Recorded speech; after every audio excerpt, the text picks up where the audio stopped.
saludándole en el amor del Señor, deseando rica y abundante bendiciones del cielo hacia sus vidas.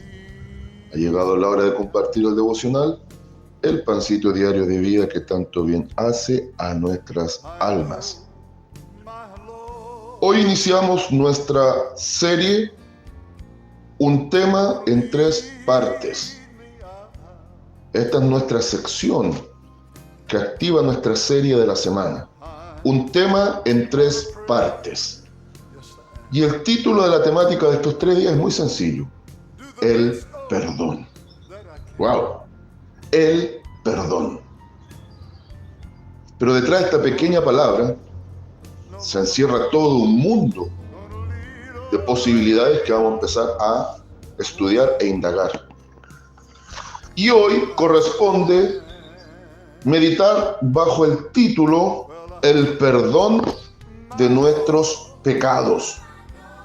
El perdón de nuestros pecados. Y voy a poner como fundamento de texto base Primera Carta de Juan, capítulo 1, versículo 9. Primera Carta de Juan, capítulo 1, versículo 9. Búsquela. ¿Sabía usted que podemos los individuos, los humanos, perdonarnos faltas, ofensas?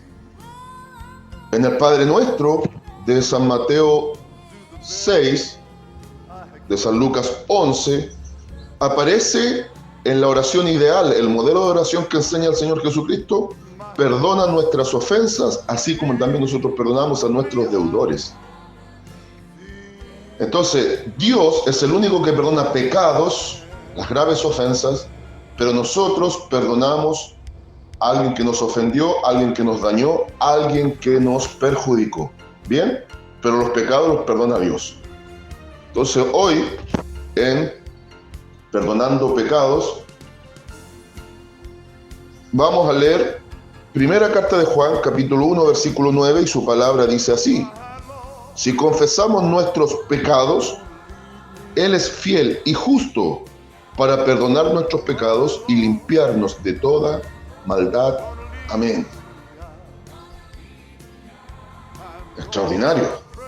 Él es justo para perdonar nuestros pecados y limpiarnos de toda maldad.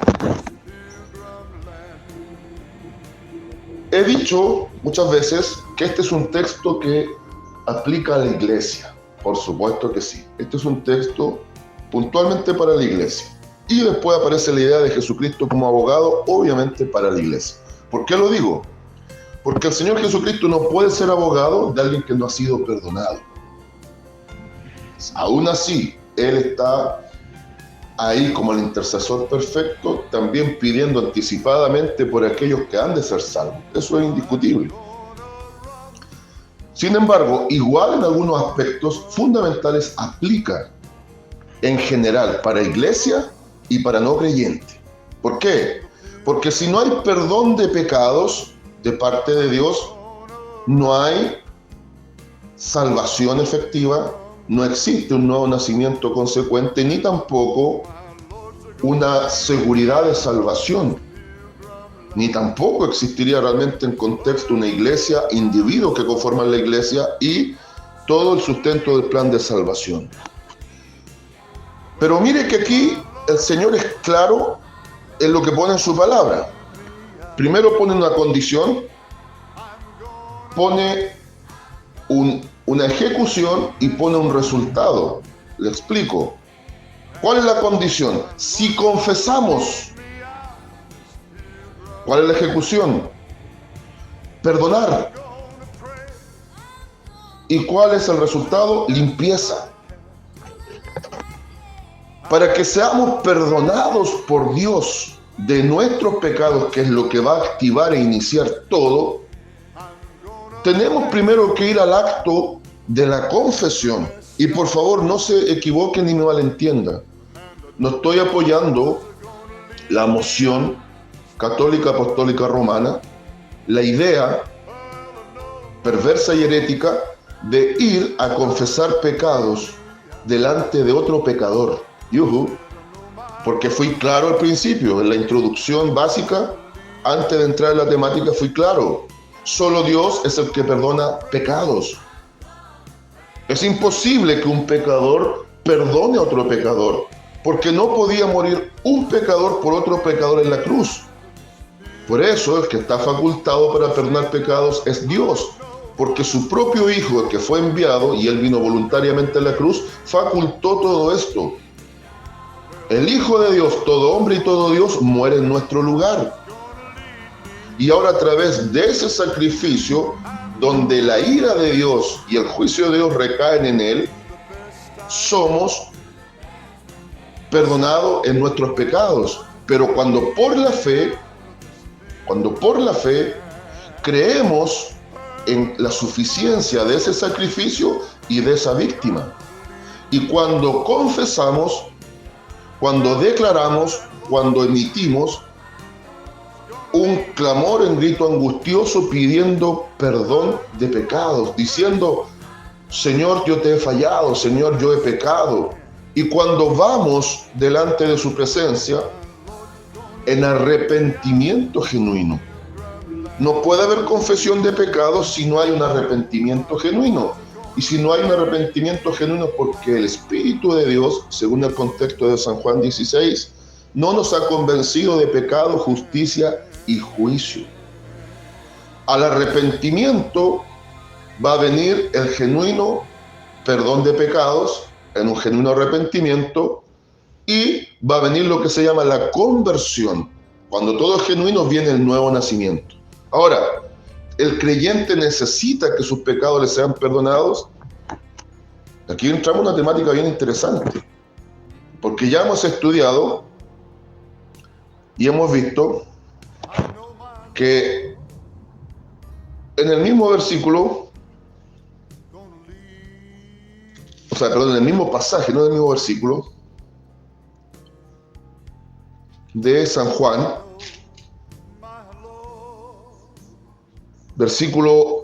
capítulo 1 igual versículo 8 dice: si decimos que no tenemos pecados, nos engañamos a nosotros mismos y la verdad no está en nosotros. De muchas formas pecamos. Hay muchas formas de pecar. Entonces el cristiano igual necesita constantemente confesar delante del Señor. Señor, te fallé en esto, te fallé en esto otro. No que no sea suficiente ni potente la sangre de Cristo y la obra de la cruz, no. Pero igual ahora vamos en una vida de limpieza. Entiende por favor la figura de San Juan 13 de el lavado de pies. Cuando el Señor le dice que era necesario lavarle los pies a sus discípulos. Y Pedro le dice: no, es que si me vas a lavar los pies, lávame completo. Y Pedro no entendía lo que el maestro dijo. San Juan 15:3, vosotros ya estáis limpios por la palabra que yo os he predicado. En otras palabras, ustedes ya son salvos, están limpios, pero ahora tienen que ir limpiando sus pies, tienen que ir limpiando su testimonio, tienen que ir confesando ciertas cosas para que vaya siendo perfeccionada tu vida. El creyente igual tiene que estar en una continua actitud, una confesión delante del Señor. No creamos a la falsa doctrina de salvo siempre salvo, que nacemos salvos, que ya nacemos salvos, porque el momento crítico es la conversión. Ahí sí que se activa una salvación, que como elemento dado por Dios jamás se va a perder. Lo que se podrán perder serán individuos que quizás nunca fueron salvos. Pero el nuevo nacido, el creyente genuino, más que entrar en cuestiones de se pierde o no se pierde salvación, es un individuo que camina con seguridad de salvación porque su descanso está en Cristo y el nuevo nacimiento. Pero ahora hay que limpiarse los pies, confesando pecados, arrepintiéndonos continuamente para que vayamos siendo perfeccionados, santificados, procesados y al mismo tiempo poder que nuestro testimonio vaya de menos a más, manifestando el rostro del Hijo de Dios en nuestras vidas. Entonces, lo primero clave en esto del perdón de pecado de parte de Dios es la confesión. Pero ahora viene la ejecución. La ejecución. Dice que Él es fiel y justo para perdonar nuestros pecados. ¿Dónde vino ese gran perdón de pecados? Para salvarnos. obviamente con el derramamiento de su sangre. Con el derramamiento de su sangre. Por eso el versículo 7 dice, la sección B, y la sangre de Jesucristo su Hijo nos limpia de todo pecado. Nos salvó, nos equipó para salvación. Pero ya le expliqué que ahora el creyente igual confiesa y se arrepiente para que podamos crecer y llevar una vida de testimonio hasta que se figure, se forme la imagen de Cristo en nosotros. El apóstol Pablo en Efesios 4:12 lo dice. El perfeccionamiento de la iglesia, por ende, parte en lo individual como creyente. Dice, a fin de perfeccionarnos, ¿para qué? Para que alcancemos la plenitud a la estatura, a un varón perfecto, a la imagen de Cristo. Esa es la meta del Espíritu Santo. Lo que hace efectivo todo esto, obviamente, es la obra de la cruz y la suficiencia del poder transformador y de limpieza de la sangre de Jesucristo. La sangre del Señor Jesucristo es como el antídoto contra el gran y terrible veneno del pecado. ¿Y cuál va a ser el resultado? Limpiarnos de toda maldad. Entonces, confesión, condicionante, limpieza de pecados en la obra de la cruz y la persona de Jesucristo, ejecución, y resultado, limpieza de alguna parte de la maldad, de toda maldad. El asunto es que el creyente, por muy nacido de nuevo que sea, todavía sigue siendo una persona en la cual una naturaleza que estaba caída y corrompida está siendo transformada. Por eso, mire, leamos rápidamente para entender esto del resultado. Vamos a ver qué nos enseña el apóstol Pedro en su segunda carta, en el capítulo 1, versículo 3 en adelante. 1:3 en adelante. Dice que somos partícipes de la naturaleza divina. Voy a leer hasta el 9. Y escúchelo bien con calmita, solamente lo voy a leer y veo difícil que haya que desarrollar porque está clarísimo. Escuche bien. Segunda de Pedro 1:3 al 9. Dice el subtítulo en Reina Valera 1960, partícipes de la naturaleza divina. Partícipes de la naturaleza divina. Este es el gran resultado del perdón de pecados de Dios hacia el hombre. Como todas las cosas que pertenecen a la vida y a la piedad, nos han sido dadas por su divino poder, mediante el conocimiento de aquel que nos llamó por su gloria y excelencia, por medio de las cuales nos ha dado preciosas y grandísimas promesas, para que por ellas llegaseis a ser participantes de la naturaleza divina. Pequeño paréntesis, no Jehová Junior. No caigamos en la falacia de argumento de un hereje que una vez dijo que como Jehová es nuestro Padre, nosotros somos hijos junior, somos Jehová Junior, pequeños dioses. No. Ese juego de palabras ya lo inventó el diablo. Yo no me lo compro, ojalá usted tampoco. Sí somos cristianos, Cristo enanos, pequeños Cristos, seguidores de Cristo, discípulos de Cristo. Estamos siendo formados a la imagen de Cristo. Y para que eso se logre, ahora se nos dio una chispita de la naturaleza divina. ¿Cuál? El Espíritu Santo. Entonces ahora dice, habiendo huido de la corrupción que hay en el mundo a causa de la concupiscencia. Este es el perdón de pecados. Aquí ya estuvo una confesión y está el perdón de pecados, la limpieza. Y ahora viene el resultado, ¿cuál? Efectivamente, estar nosotros siendo transformados a la imagen del Hijo de Dios. Dice, vosotros también, poniendo toda diligencia, por esto mismo añadid a vuestra fe virtud, a la virtud conocimiento, al conocimiento dominio propio, al dominio propio paciencia, a la paciencia piedad, a la piedad afecto fraternal y al afecto fraternal amor. Da la impresión de que son 9 virtudes aditivas, así le denomino, 9 virtudes aditivas, que si las sumamos a las 9 características del fruto del Espíritu nos dan 18 características de una vida que está siendo transformada, que neutralizan las 18 obras de la carne que se presentan en Gálatas capítulo 5, versículos 17 al 21. Y queda la cosa parejita, ahora empieza una nueva historia. Entonces, porque si estas cosas están en vosotros y abundan, no dejarán estar ociosos ni sin fruto en cuanto al conocimiento de nuestro Señor Jesucristo. Ahora, aquí hay algo bien interesante. El fruto del Espíritu lo va a ir produciendo el Espíritu Santo en nosotros. Pero las virtudes aditivas, que ese es un término muy propio mío, esas también se generan en base a nuestra buena disposición para ir creciendo en esta relación con Dios, como el resultado de haber sido perdonados nuestros pecados. Y ahora el versículo 9, pero el que no tiene estas cosas tiene la vista muy corta, es ciego, habiendo olvidado la purificación de sus antiguos pecados.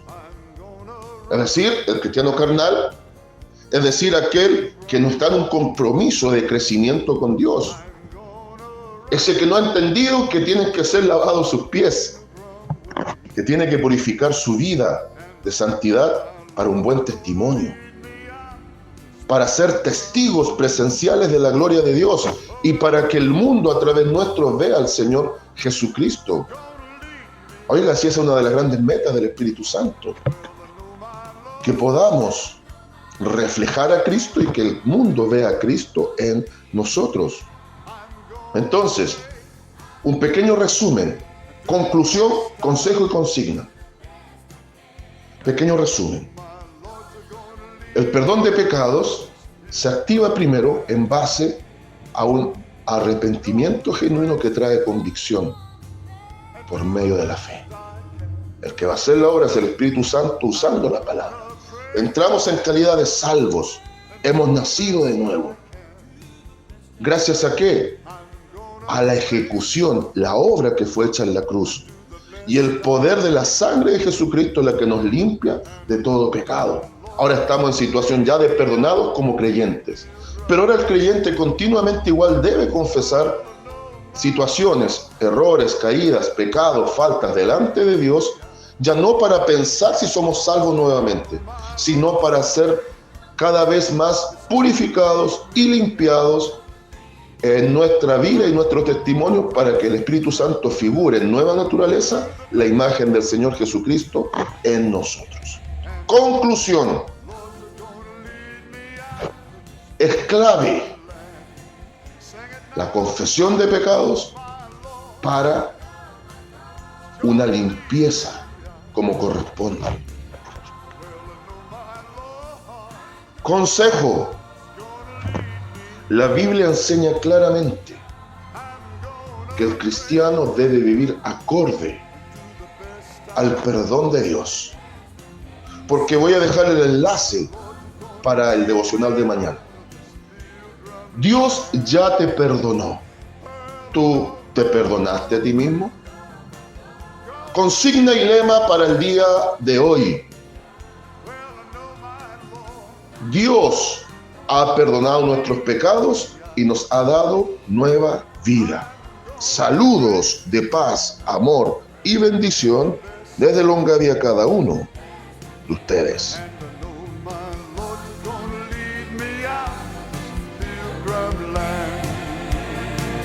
And I know my Lord's gonna lead me out.